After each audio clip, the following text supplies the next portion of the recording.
네, 안녕하십니까. 교육부 평생학습지원과 이호승 사무관입니다.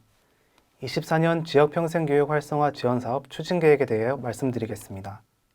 안내 순서로는 먼저 사업 목적과 추진 경과, 이후에는 사업 성과 및 보완 사항, 그리고 24년의 추진 계획과 향후 추진 일정에 대해 설명드리겠습니다.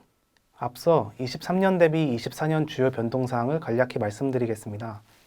우선 지역 소멸 등 국가적 현안을 반영하여 인구 감소 지역 대상 가점이 상향되고 신규 지정 규모의 30% 이내를 인구 감소 도시에서 선정하도록 할 계획입니다. 또 타 광역의 기초 지자체 간 컨소시엄을 지원할 예정입니다. 나아가 국가 시책 사업과 연계 가점을 상향하고 특성화 사업 유형을 일부 재구조하였습니다. 또한 재지정 평가 등 성과 관리를 위해서 영역별 맞춤 연수를 실시하고 사업 유형별 맞춤 예산 교부를 추진해서 원활한 사업 운영을 유도할 계획입니다. 다음으로 사업 목적 및 추진 경과입니다.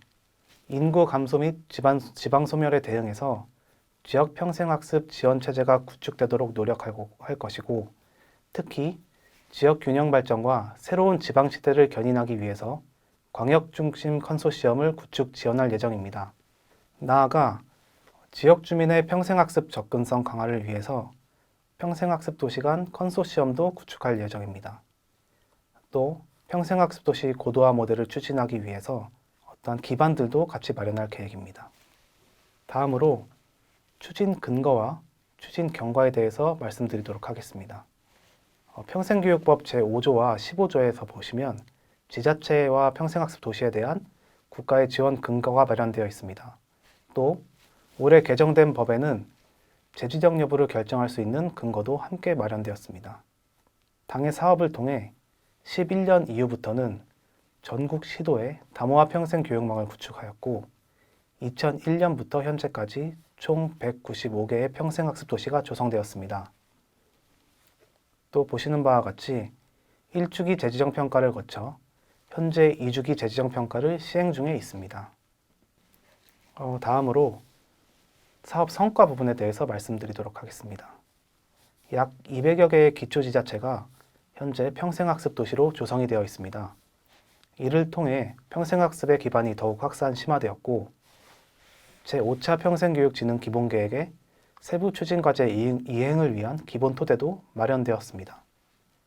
나아가 고령자나 지역 인재 양성 프로그램 등 국가 주요 정책에 부합하는 다양한 프로그램도 제공되었으며 특히 컨소시엄 사업을 통해 각종 지자체 내 평생교육기관과의 인적, 물적 연계를 바탕으로 지역 현안을 해결하는 등 긍정적 성과를 나타내기도 했습니다.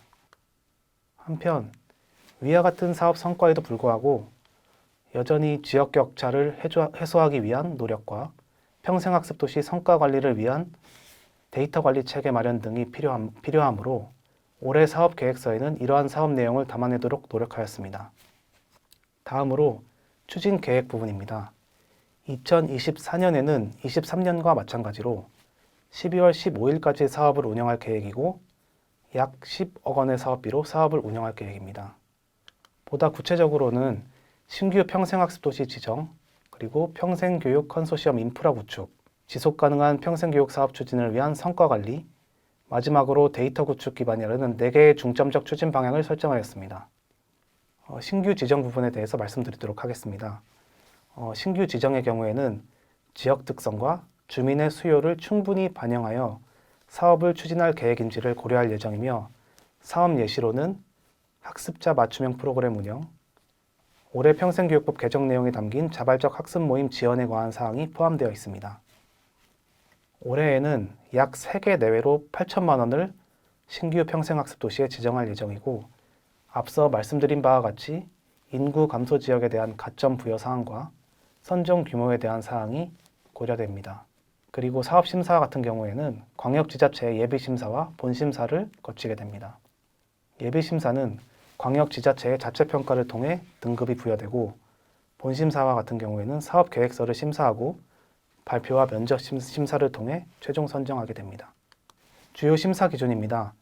주요 심사 기준으로는 평생학습 도시 기반이 잘 구축되었는지, 그리고 사업 추진 계획 및 성과관리 체계가 잘 수립되었는지 등이며 사업 운영 관리 지침을 준수하여야 하고 지원 금액의 100% 이상을 지방비로 대응 투자하여야 합니다. 다음으로 특성화 사업입니다. 특성화 사업의 경우에는 크게 광역 기초 컨소시엄과 타 광역의 기초 간 컨소시엄, 그리고 개별 평생학습 도시에 대한 지원 내용으로 구성됩니다. 특성화 사업의 경우에는 라이프 사업이나 하이브 사업 등과 연계가 가능하고 연계 시 최대 3점까지 가점이 부여됩니다. 신규 지정과 좀 다르게 특성화 사업 유형의 예시는 생활인구 확대 프로그램, 성인 대상 진로교육 프로그램 등이 추가되었습니다. 특히 생활인구 확대 프로그램의 경우에는 인구 감소 도시로 한정되는데 인구 감소 지역의 인근에 거주하는 생활인구를 대상으로 한 프로그램들을 개발하고 제공하며 이를 통해 지역 소멸 문제를 방지할 수 있도록 지원할 계획입니다. 특성화 지원의 경우에는 개별 학습 도시에 6개 내외로 지원하고 컨소시엄 형태의 경우에는 두 유형을 합쳐서 5개 내외로 5천만 원씩 지원할 예정입니다. 다음으로 사업 심사 방식에 대해서 말씀드리도록 하겠습니다. 사업 심사 방식의 경우 사업 추진의 필요성과 특성화 정도가 중점적으로 고려되며 신규 지정과 마찬가지로 100% 지방비로 대응 투자하고 사업 운영 관리 지침을 준수하여야 합니다. 다음으로 추진 계획에 대해서 말씀드리도록 하겠습니다. 24년에는 12월 중 기본 계획을 수립한 뒤 2월 말경에 지원 대상과 금액을 확정할 예정입니다. 또한 5월부터 2주기 재지정 평가를 시행할 예정이며 재지정 평가의 구체적 사항은 별도의 시행 계획과 추후 제공되는 설명 영상을 참고하시면 되겠습니다. 다만 여기서는 간략히 재지정 평가는 3개의 영역으로 평가되어 진행될 예정이며 우수 도시에는 3주기 평가를 면제하고 2주기 평가 때와 달리 맞춤형으로 컨설팅을 진행할 예정입니다. 마지막으로 향후 추진 일정입니다. 사업 공고는 1월 중에 제공될 예정이고 2월 평가를 거쳐 지원 대상이 확정된 이후 재지정 평가 설명회를 개최할 예정입니다. 이후 차년도 초에는 성과 평가 및 성과 공유, 사업 정산을 통해 한 해 사업을 마무리할 계획입니다. 그럼 이만 지역평생교육 활성화 지원 사업에 대한 설명을 마치도록 하겠습니다. 감사합니다.